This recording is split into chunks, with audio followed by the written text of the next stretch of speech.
ẹ kú ilé làkàrà lé, ẹ káàbọ̀ làkérò ọ̀nà. Èmi ọmọ yín náà ní Yétúndé Olúwábùnmi Kẹ́hìndé Àìná lórí ètò wa àtúnṣe Yorùbá. Kí ni mo mú wá fún wa lénìí? Ẹja ńlá kan náà ni mo tún rí mú wá. Ọ̀dọ́ ni wọ́n. Kó tó di pé àwa mọ̀ wọ́n dáadáa, mò ń bọ̀ ná.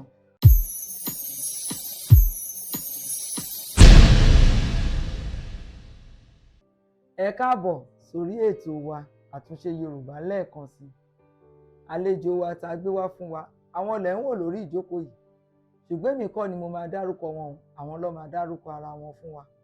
Ẹ káàbọ̀ àlejò wa. Ẹ káàárọ̀. Ẹ jọ̀ọ́, kí lorúkọ yín? Orúkọ mi ni Adétáyọ̀ James Adésọjí. Ẹ jọ̀ọ́, ọmọ ìlú bo ni yín? Ọmọ Ọ̀ṣun State. Ibo ní Ọ̀ṣun gangan? Mọdákẹ́kẹ́. Mọdákẹ́kẹ́ akọ̀ráyè. Ibi tẹ́yẹ ti ń fọhùn bí ènìyàn, ọmọ akíkanjú lójú ogun. Ẹ káàbọ̀. Ṣùgbọ́n yóò bá wọn jagun gbà yẹn o. Ẹ jọ̀ọ́, iṣẹ́ wo lẹ wá ń ṣe o? Iṣẹ́ tíṣà ni mo ń ṣe. Àwọn kọ́ àwọn ọmọ primary àti secondary school. Tó bá yé mi dáadáa, olùkọ́ ni yín? Yes, olùkọ́ ni mí. Nílé iléèwé alákọ̀ọ́bẹ̀rẹ̀ àti ẹ̀kọ́ iléèwé gíga? Bẹ́ẹ̀ ni. Ẹ ṣé. Orí ètò àtúnṣe Yorùbá la wà. A máa ń sọ àwọn nǹkan tí ó lè rọ̀ mọ́ àṣà àti ìṣe wa, pàápàá láti fi jẹ́ kí àwọn ọmọ wa kán mọ̀ wípé ó ṣe pàtàkì nílẹ̀ Yorùbá. Àṣà àti ìṣe nǹkan tá a mú ní òkúndùn ni.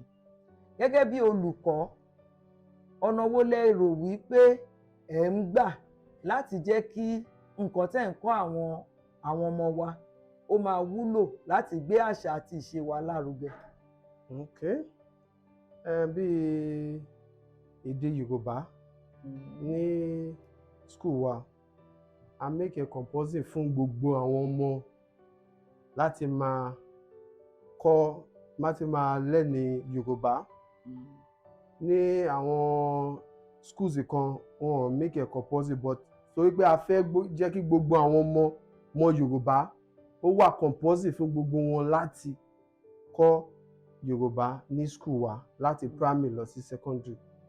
And pẹ̀lú ìyẹn a ti ń rí improvement ní bó ṣe ń kọ́ Yorùbá láti fi àmì sí ọ̀rọ̀ Yorùbá náà.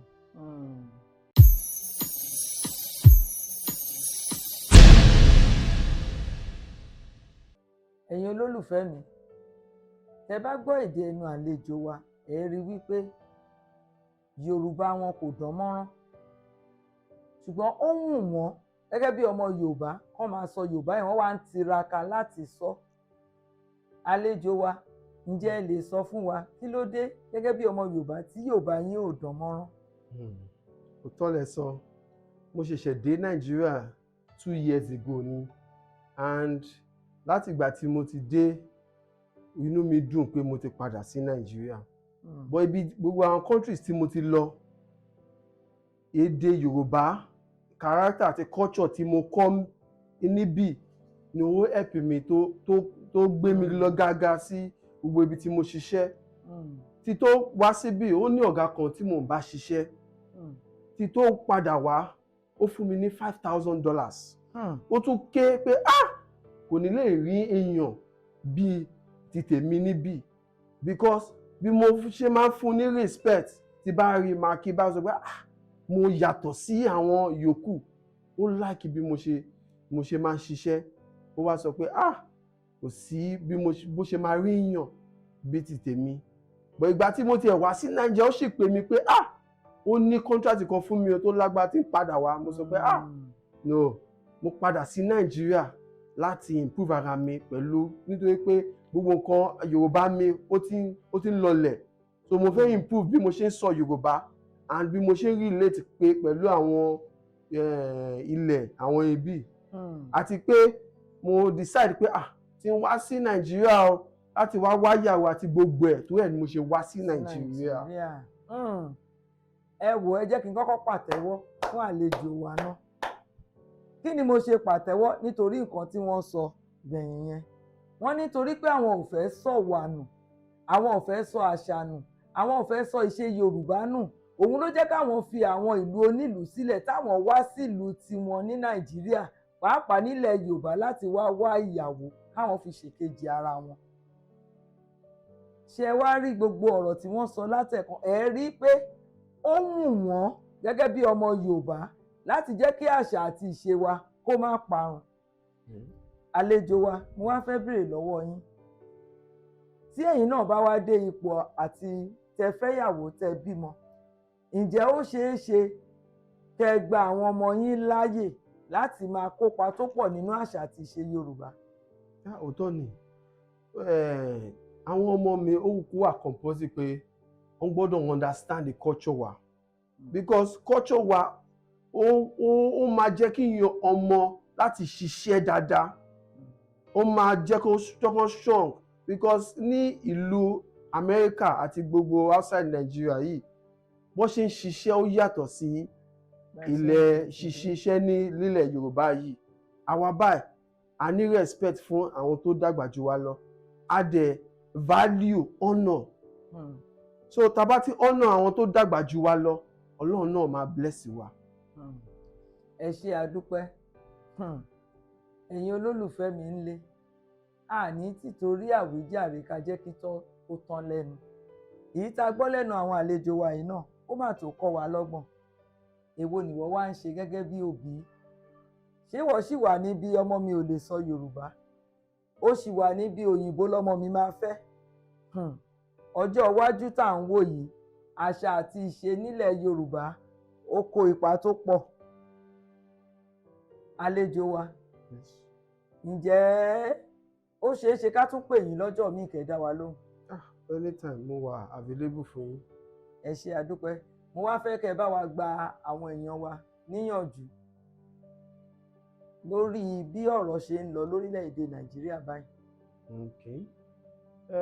Bí a ṣe rí tí Nàìjíríà ṣe ń lọ nísìn, ó ní àwọn nǹkan tí gọ́ọ̀mẹ̀ntì ní láti ṣe. Nǹkan tèmi rí ni pé most especially teacher ni mí. Ní schools wa nísìn, a máa rí pé àwọn tó ń lọ sí yunifásitì wọn ò fẹ́ lọ study Yorùbá láti padà wá ti wá kọ́ àwọn ọmọ ní Yorùbá dáadáa.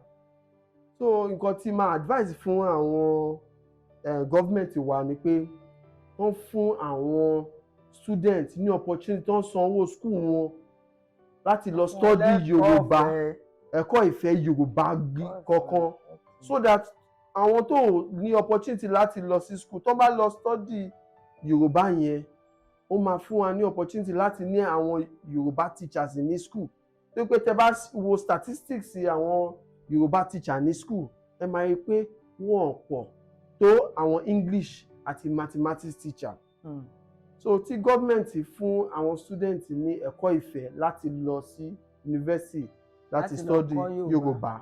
Ṣé gbọ́, wọ́n ní kí àwọn ìjọba wa kó ran àwọn ọmọ wa lọ́wọ́ láti lọ fún ẹ̀kọ́ ọ̀fẹ́ scholarship ní university level láti lè padà wá máa kọ́ àwọn tó ń bọ̀ lẹ́yìn náà ní Yorùbá, kó má lọ jẹ́ wípé àwọn àjèjì ló máa wá máa kọ́ àwọn ọmọ tiwa ní Yorùbá.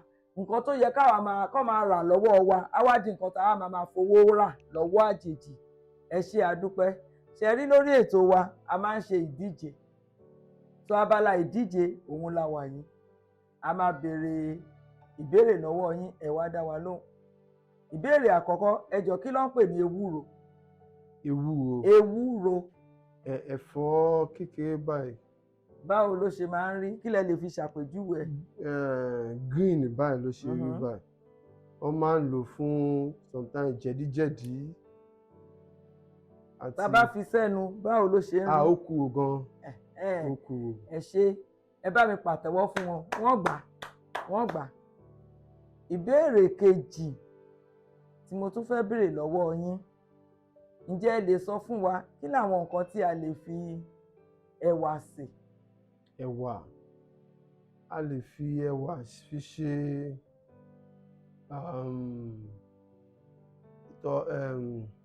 ṣe ìkọ́kọrẹ́ ló máa ń pè ní.